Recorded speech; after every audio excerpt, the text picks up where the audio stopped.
10장 24절부터 25절까지의 말씀, 여러분 두 절밖에 되지 않기 때문에 우리가 함께 합독하도록 하겠습니다. 시작. 그리고 서로 마음을 써서 사랑과 선한 일을 하도록 격려합시다. 어떤 사람들의 습관처럼 우리는 모이기를 그만하지 말고 서로 격려하여 그날이 가까워 오는 것을 볼수록 더욱 힘써 모입시다. 아멘.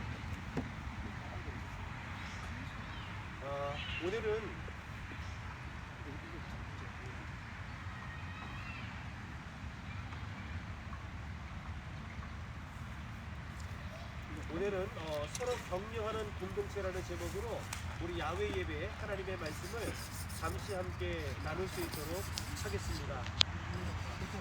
여러분, 어느 날 마귀와 마귀의 부하들이 함께 모여서 토론을 했습니다.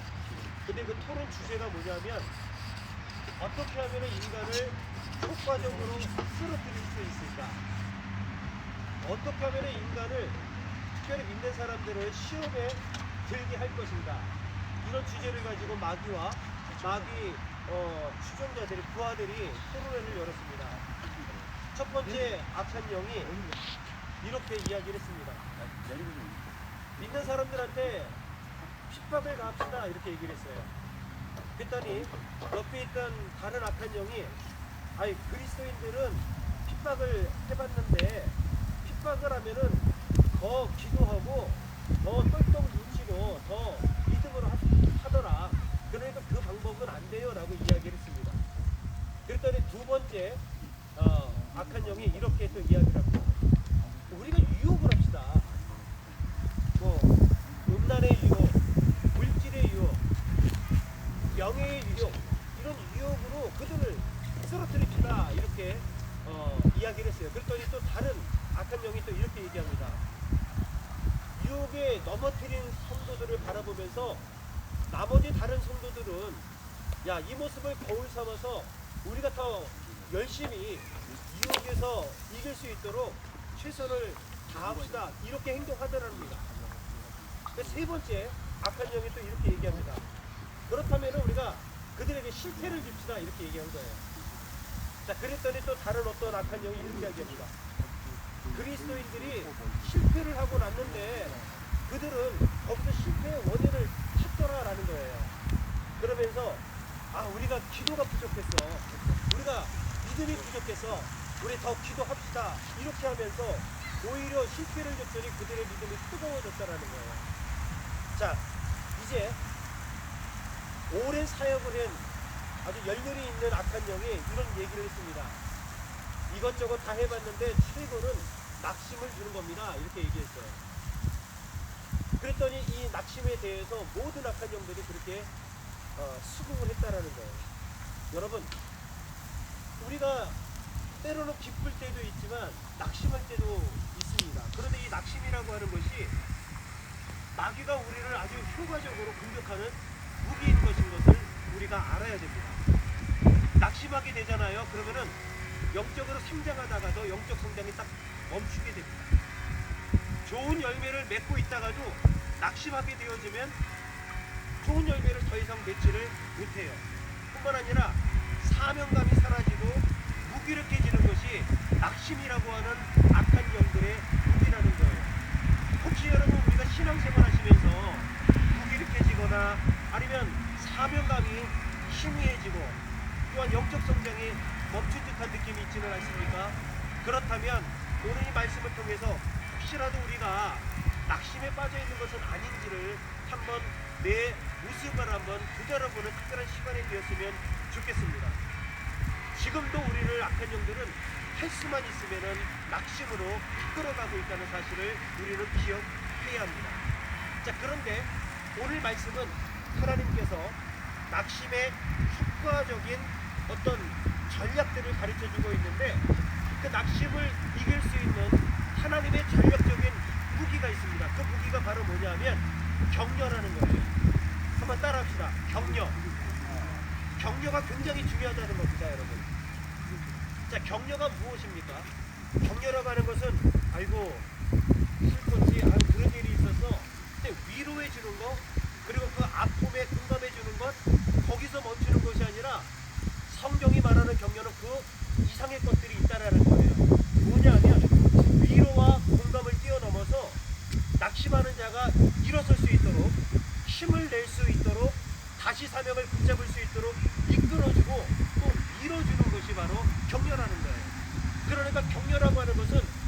끝나는 것이 아니라 우리가 기도함으로 그들을 행동으로 이끌어주는 데까지 나아가는 것이죠. 이것이 하나님께서 오늘 우리로 하여금 낙심에서 승리할 수 있도록 특별히 전략적인 무기로서 우리에게 말씀하고 있는 겁니다. 오늘 히브리서 10장 24절과 25절에 보면은 그 격려의 방법 세 가지를 말씀하고 있는데, 첫 번째는요, 한번 따라해 보겠습니다. 서로 돌아봐야 합니다. 서로 돌아봐야 합니다. 아멘. 여러분, 요즘 개인주의가 얼마나 팽배한 사회에서 살아가고 있습니까? 이번에 한국에 가서 또 저도 히든초밥이라는 것도 먹고 왔는데, 그 집에 가다 보니까 히든초밥 안에도 보니까 칸막이가 또 이렇게 쳐져 있는 곳이 있더라고요. 그러니까 한 사람이 혼자 왔으면 그 칸막이 안에서 그냥 먹는 거예요. 이렇게. 근데 이뿐만 아니라 여러분, 요즘에 또 유행하는 그 예능 프로그램에 보면은 나 혼자 산다 뭐 이런 프로그램 여러분 다 보셨잖아요. 많은 사람들이 거기에 열광을 하고 때로는 공감도 합니다. 이렇게 나 혼자 살아가는 사람들이 참으로 많고, 미국에 와서 보니까 이 개인주의가 너무나도 팽배해져 있는 모습을 우리가 더 발견하게 됩니다. 그런데 기억해야 될 것은 하나님의 나라는 개인주의가 아니라는 거예요. 오직 나만을 위한 것이 하나님의 나라가 아니라는 겁니다. 여러분, 개인주의에서 찾을 수 있는 것은 나 자아를 찾을 수는 있을 것입니다. 그런데 하나님의 나라는 공동체로 우리에게 말씀하고 있습니다. 오늘 본문에도 보면은 서로 돌아보아 사랑과 선행을 격려하며 서로 돌아보아. 인간은 혼자 살 수 없습니다. 우리가 한자 공부 시간에 사람 인자도 배웠잖아요, 여러분. 이렇게 생겼단 말이죠. 혼자 살 수 없어요. 서로 의지하고, 자 보세요. 떨어지면 없으면 넘어질 수밖에 없단 말이죠. 항상 우리는 서로를 돌아보면서 공동체로 살아가도록 하나님께서 우리를 지으셨다는 것이죠. 그래서 성경은 말합니다. 우리는 나 하나뿐만 아니라 이웃이라는 거예요. 그리고 우리는 지체라고 성경은 말씀하고 있습니다. 그리고 더 나아가서 우리는 한 몸이다, 이렇게 말하고 있어요. 예수 그리스도를 머리로 한 모든 지체. 나는 예수님의 입술이 될 수 있고, 우리 성도님들은 예수님의 손과 발이 될 수 있고, 또 어떤 분은 예수님의 귀가 되어서 우리는 한 몸이다, 성경은 말씀하고 있습니다. 그러므로 여러분, 몸은 우리가 서로 돌아보잖아요. 한국에 오랜만에 가게 되어지면은 대부분 사람들이 건강검진을 하게 됩니다. 그러면 머리에서 발끝까지 뭐 내과, 외과 할 것 없이 다 이렇게 검진을 받습니다. 하는 이유가 뭐냐면 내 내면과 내 겉이 다 나 한 사람 공동체이기 때문에 그런 거예요. 발가락이 아파요. 그러면 우리 온몸이 아픈 거잖아요. 손이 아파도 내 몸이 아픈 겁니다. 입이 아파도 내가 아픈 겁니다. 그러니까 성경은 말합니다. 지체를 돌아보라는 거예요. 서로 돌아보면서 아픈 데는 없는지, 낙심된 자는 없는지, 때로는 우리 목사님은 건강한지, 또 우리 성도님은 잘 지내고 계신지 서로를 여러분 우리가 돌아보는 것이 오늘 격려하는 첫 번째 방법이라고 성경은 말씀하고 있습니다. 목사와 성도가, 또 성도와 성도가 그렇게 돌아보면서 위로하고 격려하는 것, 이것이 바로 격려의 첫 번째 방법이라는 것이죠. 자, 두 번째 그러면 격려의 방법은 무엇인가? 각 지체의 사랑과 선행을 찾아서 칭찬하는 겁니다.